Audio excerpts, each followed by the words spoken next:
সন্তানদেরকে রাস্তায় গুলি করবে, হত্যা করবে, আর আপনারা ঘরে থাকবেন। এটা হতে পারে না। আপনারা আসেন, আমরা আমাদের সাথে আছি ইনশাআল্লাহ। আমার প্রশাসন ভাইদেরকে বলবো, কোন হৃদয়বান মানুষ যার একটু বিবেক রয়েছে সে তার গুলি নিয়ে তার সন্তানের বুকে গুলি করতে পারবে?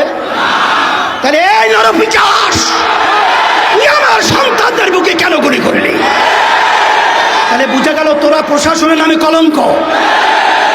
আর তোমরা প্রশাসন কি আওয়ামী লীগের লালিত পালিত ক্যাডার গুন্ডা, না বাংলাদেশের প্রজাতন্ত্রের কর্মচারী?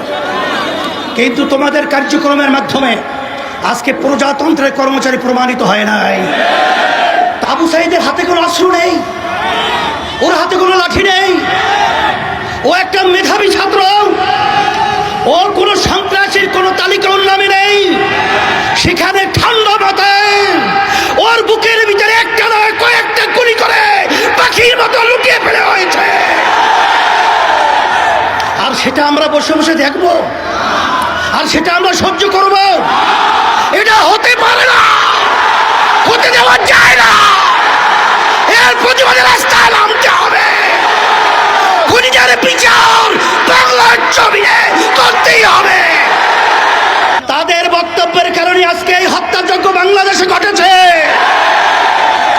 আপনারাই আপনাদের সন্ত্রাসীদেরকে উচকিয়ে দিয়ে আমার নিরীহ ছাত্রদের উপরে, ছাত্রীদের উপরে গুলি করে, রান্না চালিয়ে, তাণ্ডব চালিয়ে বাংলার ইতিহাসকে কলঙ্কিত করেছে।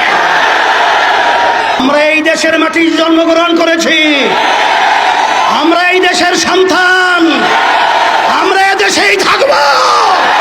সন্ত্রাসীদেরকে